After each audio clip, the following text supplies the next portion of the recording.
University of Pennsylvania history professor Steven Hahn is the author of this book, The Political Worlds of Slavery and Freedom. Professor Hahn, before we get into the subject of the book, what's this image on the front cover?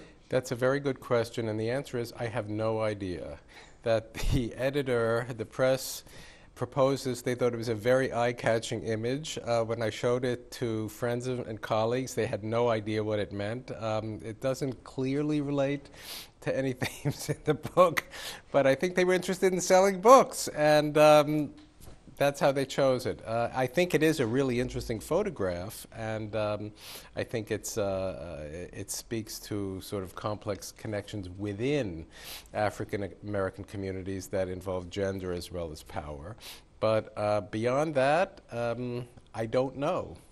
Well, Professor Hahn, going to the topic of the book, what do we know wrongly about slavery in the U.S.? Well, one of the issues that I try to deal with in the book is the process by which slavery ended and the geographical reach of slavery.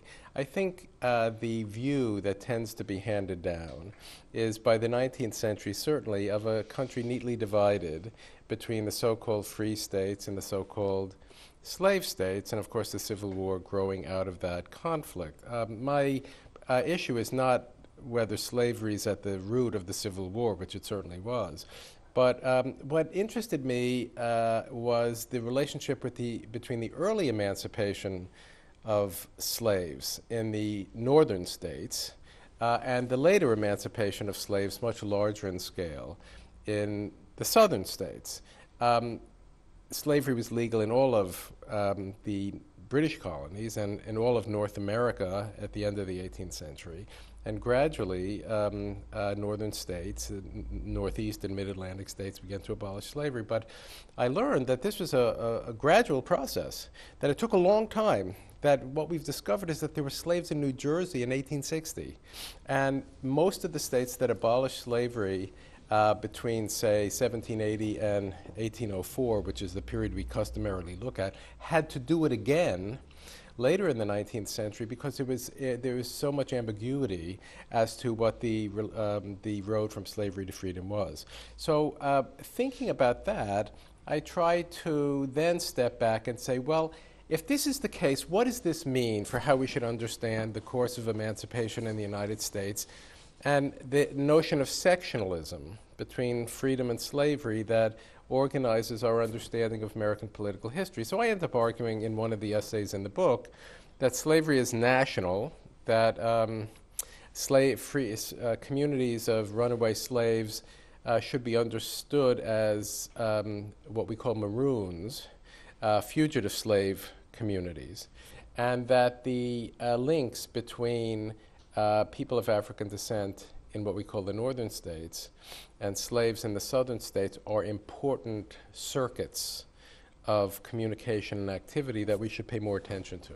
What were the primary documents you used to research your book?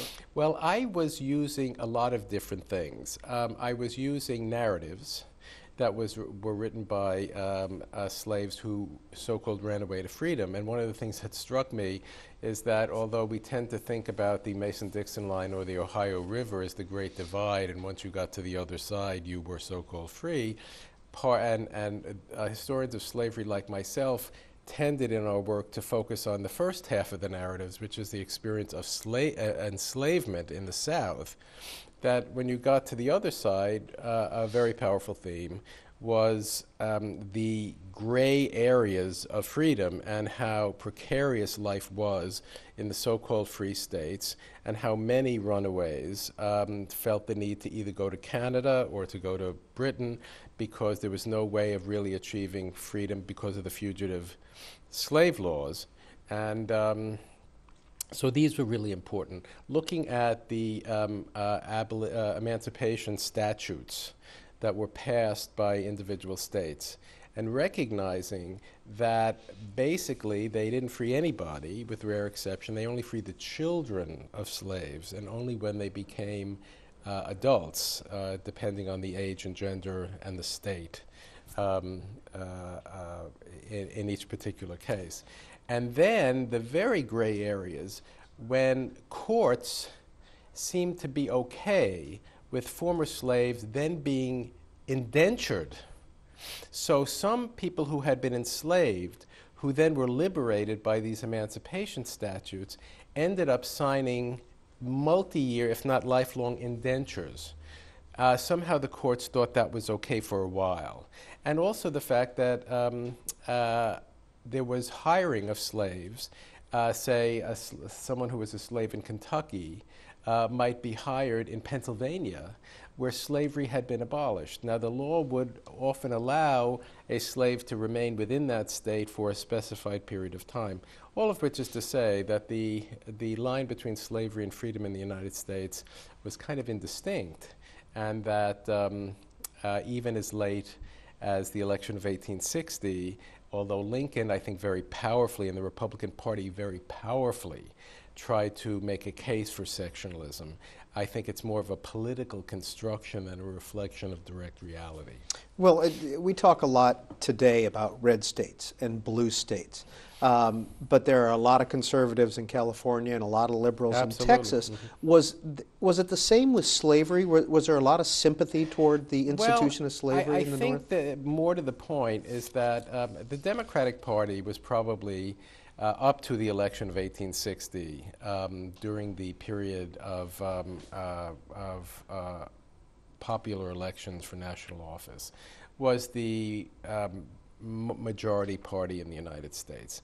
And it was a party that was devoted to what we might call state rights and local control. And they put together a coalition that included slaveholders in the South and a whole variety of people in the North, including urban laborers, who were pushing back against the potential promise of centralization of power. I think what is true is that state rights sentiment was widespread. Some sympathy for secessionism was sufficiently widespread that the Lincoln administration was really worried about it. Remember, California and Oregon are very far away from the centers of power in the United States. This is one of the reasons that Lincoln wants to build a transcontinental railroad once the Civil War begins, because he wants to extend the reach of federal authority. There were fears that there would be a West Coast. I mean, if we think about why did Lincoln do what he did at Fort Sumter in South Carolina, part of the logic of this was not just the states that had already seceded from the Union, but the prospect of the country as a whole falling apart if the federal government didn't assert its power and its authority. The West Coast, there was some secessionist sentiment. In the Midwest, there was talk about New York becoming a free port of entry like Bremen in Germany. So we look back as knowing the result of all this, which of course led to the emergence, really, of a nation state for the first time, and one with much greater powers and reach than it had before. And you can forget how precarious the Union was for a long period of time. And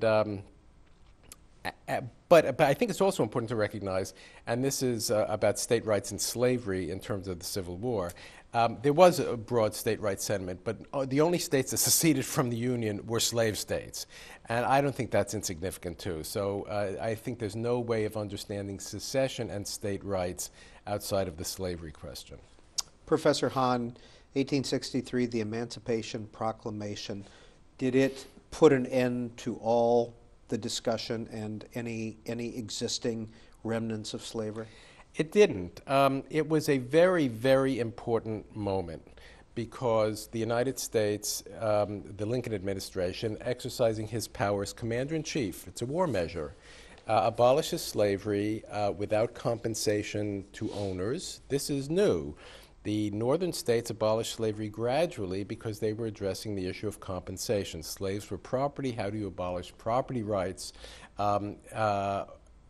You know, and without threatening other private property.